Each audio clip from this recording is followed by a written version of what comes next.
Telling you to your face, I will not take. If you're here to insult my fiance or to insult me, just calmly get out of this house. I will never allow this nonsense to happen in this family.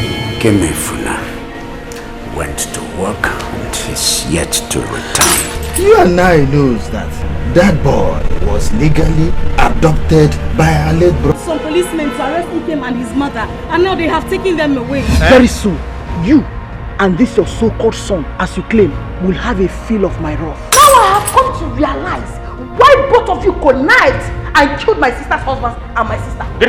Ikemefuna, that adopted son of our late brother, Ezugonia, is working hard and trying to take over everything our late brother labored for. Warn this woman, I'm telling you, I've had it up to here. You will see a side of me you've never seen. Don't insult me. You hear me? Do not insult my mother or my fiance. I reject it in Jesus' name.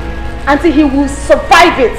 He will stand up on his feet and he will be strong. You allow my mother to be placed in any matter that concerns this family. Why? Why would she treat me that way? Why? Why would she insult me? I did not insult your wife. Your wife should learn how to greet with respect. I am happy the case is now in court.